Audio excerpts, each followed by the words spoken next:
تو رجب کے روزے کہا یا رسول اللہ اگر کوئی نہیں رکھ سکتا یہ اتنے سارے روزے، تو پیغمبر نے کہا چلو 10 رکھو، 5 رکھو، 3 رکھو، 1 رکھو۔ کہا ایک روزہ بھی اگر کوئی رجب میں رکھے گا، صرف ایک روزہ، بہتر تو یہ ہے کہ ایک روزہ نہیں رکھے، پہلا 15واں 29واں، پہلا 20 والا آخری، ورنہ ایک بھی رکھو تو کیا ہوگا؟ کہا کہ اللہ اس پر وجبت لہ الجنہ، جنت واجب کرے گا، اسے جنت کے سرداروں میں شامل کرے گا، جنت ہی نہیں بنائے گا، ملوک الجنہ، جنت کا سردار بنائے گا۔ جنت میں ایک اسپیشل نہر ہے جو صرف ان لوگوں کے لیے جو رجب کے روزے رکھتے ہیں۔ اس کی اور جہنم کی بیچ میں اللہ 70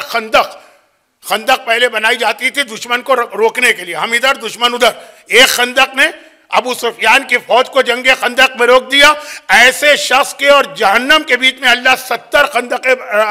قائم کرے گا، یعنی دور دور تک جہنم اس کے قریب نہیں آئے گی۔ اور پھر پیغمبر نے کہا اسے اختیار دیا، اور یہ واحد حدیث مجھے ملی جس کے اندر یہ لسٹ آئی، ابھی لسٹ آتی، اور اسے اختیار دیا جائے گا کہ یہ اتنے لوگوں کی بخشش کرا سکتا ہے جتنا قبیلہ ربیہ اور مزر کے بکریوں کے بالوں کی تعداد ہے، اور اللہ روزہ اس نے رکھا، روزہ اس نے رکھا، لیکن اللہ اس کے روزے کی وجہ سے، اب لسٹ بنائیے، بتائیے پیغمبر نہیں، یہ 8ویں امام کی حدیث ہے یہ ٹکڑا، اللہ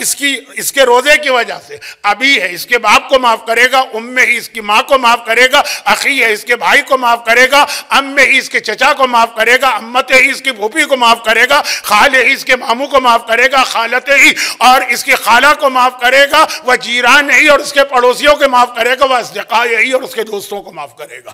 اگر ماہ رجب کا ایک روزہ بھی رکھا، دیکھیں اتنی لمبی لسٹ، خالی اتنا کہہ دینا کافی تھا کہ وہ ربیہ اور مزر کے برابر گناہگاروں کی بخشش کرے گا، ان کی بخشش کرے گا، ان کی یہ بخشش نہ بھی کرائے تو اس کے روزے کی برکت سے اللہ ان سب کو معاف کر دے گا۔ ماہ رجب کا اگر ایک روزہ بھی تم رکھ رہے ہو، تب کسی نے کہا کہ یا رسول اللہ اگر کوئی 30 روزے نہ رکھ سکے تو کہا پھر ہر روزے کے بدلے میں کچھ روٹیاں صدقہ دے دے، مقدار نہیں بتائی، یہ نہیں کہا کہ اتنا، روٹی، 1 روٹی یا 2 روٹی یہ دے دے 30 دن۔ اب آخری سوال، اس کے بعد مجھے موضوع پہ آنا ہے، وقت بہت تیزی سے گزر رہا ہے، تو کہا کہ یا رسول اللہ اب اگر کسی کی اتنی حیثیت بھی نہیں، آپ حضرات کو معلوم ہے کہ خیبر کی فتح سے پہلے مدینے کے اندر غربت کی کیا کیفیت تھی،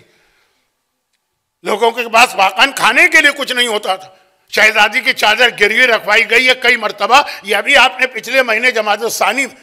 شہزادی کی شہادت کی مجلسیں بھی سنی، ولادت کی محفل بھی سنی، واقعات سنتے رہتے ہیں آپ۔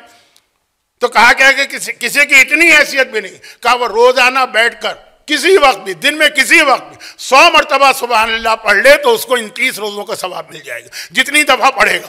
مثلا 5 دن آپ نے 100 دفعہ سبحان اللہ پڑھا، سبحان اللہ پڑھنا کون سا مشکل ہے؟ البتہ اس کا ذرا مفہوم بھی سمجھ میں آ جائے کہ آپ اللہ کو ہر خرابی اور نقص سے بری و ذمہ اور پاک سمجھ رہے ہیں۔ تو اب یہ رجب کا روزہ واقعاً سب سے اہم عبادت، 30 رکھ سکے جو آج کل بہت مشکل ہے، خاص طور پر میلبرن کے جو روزے کا ڈیوریشن بھی ہے اور جو یہاں کا ویدر بھی ہے گرمی والا، تو جتنے رکھ سکو، کچھ نہ صحیح پہلا تیسرا، پہلا بیچ کا آخری، یہ بھی نہ صحیح کوئی ایک روزہ رکھ لو، اور اس کے بعد پھر یہ بھی نہیں تو روٹیاں۔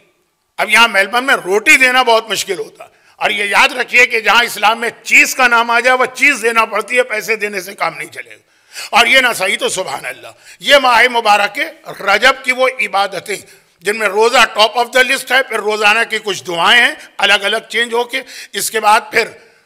اعمال ہیں، اس کے بعد پھر غسل ہے۔